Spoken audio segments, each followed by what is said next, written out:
High welcome to learn English. பொறுமையாக அந்த பேராகிராஃபை read பண்ணுங்கள். ரீட் பண்ணுறப்ப அந்த வாக்கியம் எந்த டென்ஸில் இருக்குது, கம்யூனிகேட் பண்ணுறதுக்கு எப்படியெல்லாம் வார்த்தைகள் செலக்ட் பண்ணியிருக்கிறாங்க, அதே மாதிரி அந்த சென்டென்ஸ் உங்களுக்கு வாசிக்கிறப்பவே புரியுதா அப்படிங்கிறதையும் செக் பண்ணி பாருங்கள். இப்போ சாம்பிளுக்கு இதை நான் வாசிக்கிறேன். I woke up early this morning. காலையில் சீக்கிரம் எந்திரிச்சேன். And went for a walk in the park. பார்க்கில் நடந்தேன். The fresh air made me feel energetic and positive for the rest of the day. Fresh air வந்து எனக்கு நல்ல energy கொடுத்துச்சு. I then had a healthy breakfast with fruits and coffee. Breakfast சாப்பிட்டேன், காலையில் சாப்பாடு சாப்பிட்டேன், ஃப்ரூட்ஸ் சாப்பிட்டேன், காஃபி குடித்தேன். Learning English everyday helps improve confidence and communication skills. காலையிலேருந்து என்ன நடந்துச்சு அப்படிங்கிறத சொல்லிட்டு வர்றப்ப திடீர்னு learning English everyday helps improve confidence, English லேர்னிங்கை பற்றி இந்த வரிகள் இருக்குது. அடுத்தது பாருங்கள், many students practice by speaking with their friends regularly. அதுவும் இங்கிலீஷ் ரிலேட்டடாக இருக்குது, அதாவது லேர்னிங் இங்கிலீஷ் ரிலேட்டடாக இருக்குது.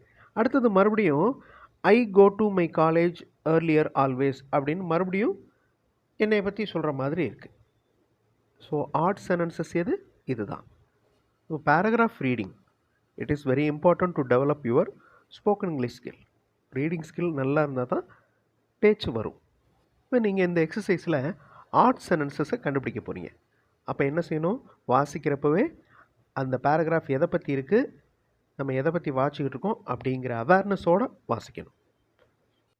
Now look at this paragraph. Video pause பண்ணிக்கோங்க. பாஸ் பண்ணிவிட்டு ரீட் பண்ணி பாருங்கள். ரீட் பண்ணுறப்பவே அந்த வேறுபாடு இருக்கிற, அதாவது ஆட் சென்டென்ஸை கண்டுபிடிச்சிடலாம். வீடியோ பாஸ் பண்ணிக்கோங்க. எல்லா சென்டென்சஸும் ரவியை பற்றி இருக்குது. நடுவில் regular practice helps students gain confidence அப்படின்னு வருது. So that two sentences are odd sentences. Another paragraph read பண்ணுங்கள். வீடியோ பாஸ் பண்ணிவிட்டு ரீட் பண்ணுங்கள். பொறுமையாக ரீட் பண்ணுங்கள். நான் முதல்ல சொன்ன மாதிரி வாசிக்கிறப்பவே அந்த சென்டென்ஸ் புரியுதா அப்படிங்கிறத பாருங்கள். அதில் இருக்கிற வொக்காபுலரி, வார்த்தைகள் எப்படி செலக்ட் பண்ணியிருக்கோம் அப்படிங்கிறத பாருங்கள். அந்த சென்டென்ஸ் எப்படி ஃப்ரேம் ஆகிருக்கு அப்படிங்கிறது சும்மா பிளாங்காக ரீட் பண்ணக்கூடாது. வீடியோ பாஸ் பண்ணிக்கோங்க. ஃபேமிலி ஒரு ட்ரிப் பிளான் பண்ணி போகிறாங்க. அதை பற்றின டீட்டெயில்ஸ் இருக்குது. The last two sentences time management பற்றி இருக்குது. அப்புறம் hard work. So these last two sentences are odd sentences. Here another paragraph. Again pause the video. நல்லா ரீட் பண்ணுங்கள். பொறுமையாக ரீட் பண்ணுங்கள். ஈஸியாக ஆன்சர் கண்டுபிடிச்சிடலாம். First two sentences are odd sentences. Exercise is important அப்படின்னு வருது. எக்ஸசைஸ் பற்றின சென்டென்சஸ். அடுத்தது பாருங்கள், ஸ்கூல் ஒரு சயின்ஸ் எக்ஸிபிஷன் ஆர்கனைஸ் பண்ணுது, அதுக்கு ரிலேட்டடான சென்டென்சஸ். ஸோ வாசிக்கிறப்பவே உங்களுக்கு தெரிஞ்சிருக்கும். ஃபுல் பேராகிராஃபையும் நீங்கள் வாசிக்கணும். That is very important.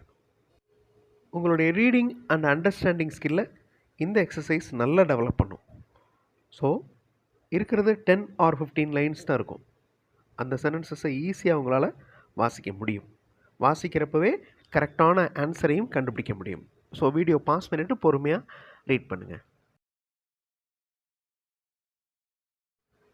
Honesty is the best policy in life அப்படின்னு ஒரு சென்டென்ஸ்.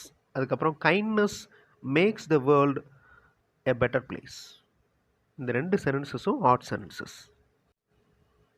வீடியோ பாஸ் பண்ணிவிட்டு ரீட் திஸ் பேராகிராஃப்.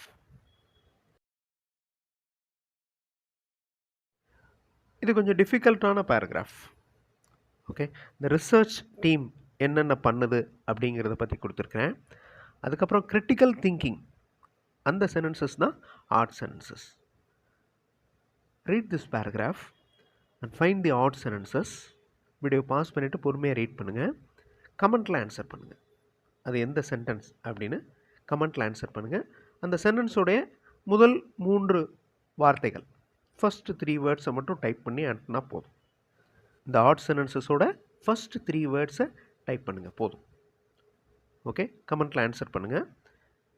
அடுத்த வீடியோவில் இன்னொரு இன்ட்ரெஸ்டிங்கான எக்ஸசைஸோடு பார்க்கலாம். தேங்க்ஸ் ஃபார் வாட்சிங் and thanks for your valuable comments.